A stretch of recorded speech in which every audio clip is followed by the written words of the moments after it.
ভাই বসেন বসেন।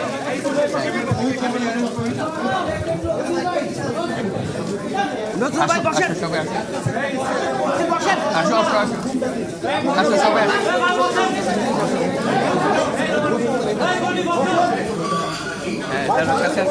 সামনে আসো সামনে আরে সামনে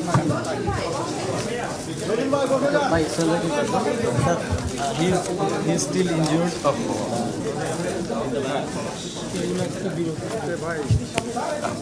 Hold on.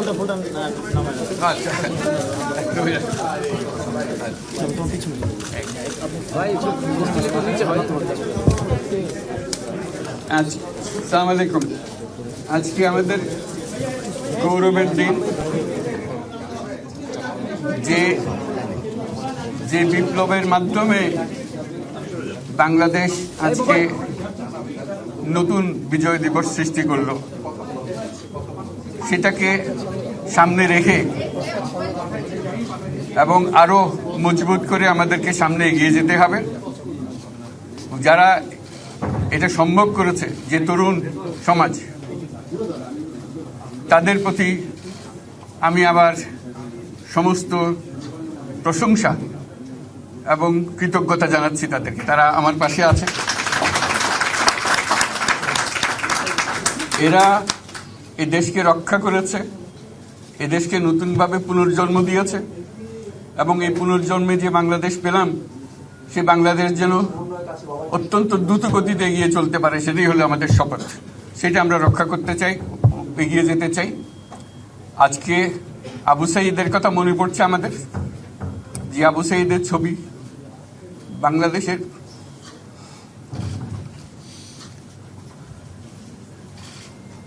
প্রতিটি মানুষের মনে গেঁথে আছে। এটা কেউ ভুলতে পারবে না। কি অবিশ্বাস্য একটা সাহসী যুবক, বন্দুকের সামনে দাঁড়িয়ে আছে এবং তারপরে থেকে কোনো যুবক, কোনো যুবতী আর হার মানে নাই, সামনে গিয়ে আছে এবং বলছি যত গুলি মারতে পারো, আমরা আছি। তো যার কারণে এটা সারা বাংলাদেশ জুড়ে এই আন্দোলন ছড়িয়ে গেছে এবং যার কারণে বাংলাদেশ এই দ্বিতীয়বার স্বাধীনতা অর্জন করলো। এই স্বাধীনতাটা আমাদেরকে রক্ষা করতেই হবে। শুধু রক্ষা করা নয়, এই স্বাধীনতার সুফল প্রতিটি মানুষের ঘরে পৌঁছাতে হবে। তা না হলে এই স্বাধীনতার কোনো দাম নেই। এই স্বাধীনতাকে পৌঁছানো হলে আমাদের শপথ, আমাদের যে প্রতিজ্ঞা, যে আমাদেরকে এটা করতে হবে, ঘরে ঘরে পৌঁছাতে হবে। মানুষ যেন জানে যে বাংলাদেশ স্বাধীন হওয়ার অর্থ হলো তার নিজের পরিবর্তন, ব্যক্তির পরিবর্তন, সুযোগের পরিবর্তন, তার ছেলে মেয়ের ভবিষ্যতের পরিবর্তন।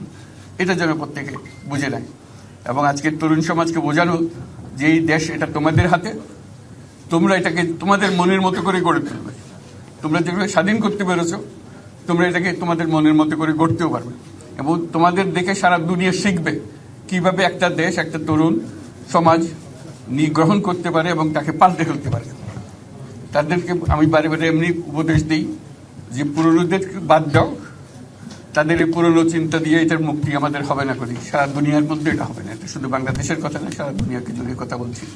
তোমাদের মধ্যে যে শক্তি আছে, যে ক্রিয়েটিভিটি আছে, সৃজনশীলতা আছে, সেই সৃজনশীলতাকেও কাজে লাগাতে হবে। এটা শুধু বই খাতাতে লেখার জিনিস না, এটাকে প্রকাশ করার জিনিস, স্থাপন করার জিনিস, সেটা করা। এটা আমরা এই আজকে আমাদের পুরো কাজটা হলো, দায়িত্বটা হলো, তারা যেটা অর্জন করে নিয়ে এসছে এখন তাদেরকে দিয়ে এটাকে করিয়ে দেওয়া, আমাদের সমস্ত কাঠামোগুলো পরিষ্কার করে দেওয়া। সরকার বলে একটা জিনিস আছে, কিন্তু মানুষের কোনো আস্থা নেই। মানুষ মনে করে সরকার একটা দমন পীড়নের একটা যন্ত্র, যেখানে পায়, যেখানে সুযোগ পায় তার একটা কষ্ট দেওয়া, তার থেকে নিংড়ে দেওয়া, যে সকল স্তরে। এটা হলো তার থেকে কেমনভাবে সামাল দিতে হবে তাকে, একটা ভয়ের একটা জিনিস, তাকে সামাল দিয়ে চলা। এটা হলো সরকার। এটা সরকার হতে পারে না। সরকারকে দেখে মানুষের বুক ফুলে উঠবে যে আমাকে সাহায্য করবে, আমাকে রক্ষা করবে, আমার সরকার আমার জন্য দাঁড়াবে। সরকার তার জন্য দাঁড়ায় না কোনো সময়। এই সরকার হবে, সেই সরকার মানুষকে রক্ষা করবে, মানুষের আস্থাভাজন হবে। এটা কেউ জোর করে তাকে বলার যে ভালো হচ্ছে, এটা না। সে নিজে নিজে বিশ্বাস করবে, সরকারি লোক দেখলে বলবে আমার লোক, আমাকে রক্ষা করার লোক। সেই আস্থাটা আমাদেরকে ফিরিয়ে আনতে হবে মানুষের মনে, তাহলে মানুষও যোগ দেবে এটাতে। মানুষ এখন পিছিয়ে থাকে যে কিসের মধ্যে আমাদেরকে ঢুকিয়ে দিচ্ছে। আমরা যেন জানতে পারি যে এইটা আমরা সবাই মিলে আমরা অগ্রসর হতে পারি। একটা বড়, সারা বাংলাদেশ একটা বড় পরিবার, এই পরিবার আমরা একসঙ্গে চলতে চাই এবং আমাদের মধ্যে দ্বিধা দ্বন্দ্ব যা কিছু থেকে সরিয়ে ফেলতে চাই। যারা বিপথে গেছে তাদেরকে পথে আনতে চাই, যাতে করে একসঙ্গে আমরা কাজ করতে পারি।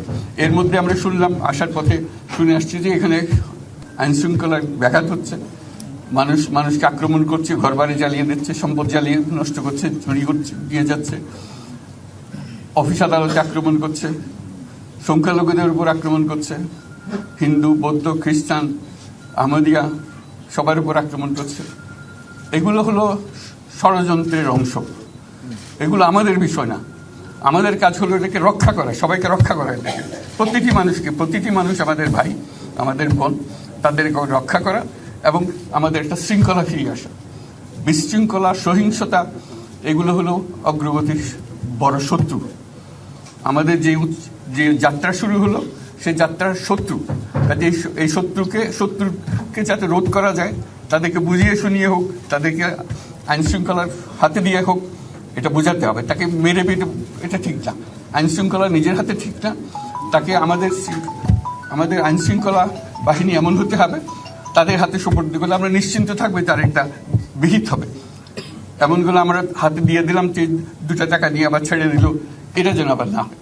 তা আমাদের সেই আস্থাটা আমাদেরকে আনতে হবে। কাজে আইন শৃঙ্খলা যখন আমাদের প্রথম কাজ, এই আইন শৃঙ্খলা ঠিক না হওয়া পর্যন্ত এটা আমরা অগ্রসর করার জন্য পদক্ষেপ নিতে পারবো না। আপনারা আমার উপরে আস্থা রেখে আমাকে জানিয়েছে, ছাত্ররা আমাকে আহ্বান দিয়েছে, সেটাতে আমি সাড়া দিয়েছি।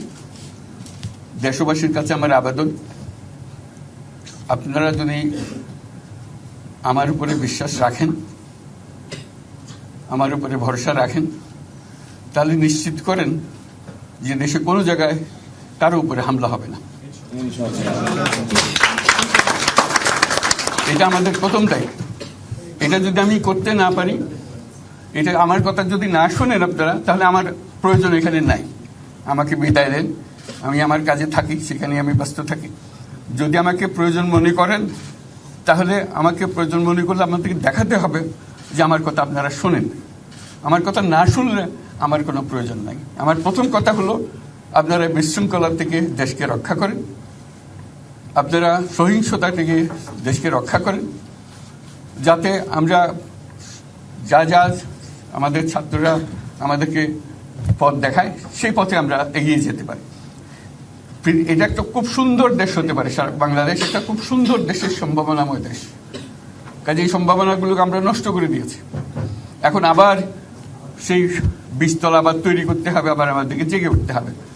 তারাই এই বীজতলা তৈরি করবে, তাদের হাত দিয়ে হবে এবং তাদের দিকে আমরা তাকাবো এবং আমরা তাদের নির্দেশ মতে আমরা অগ্রসর হব। এখানে সরকারি কর্মকর্তা কর্মচারী যারা আছেন, সেনাবাহিনী, বিমান বাহিনী, নৌবাহিনী প্রধানরা যারা আছেন, তাদের প্রতি অনুরোধ, আমরা একটা পরিবার, এইটার মধ্যে যেন আমাদের গোলযোগ না হয়।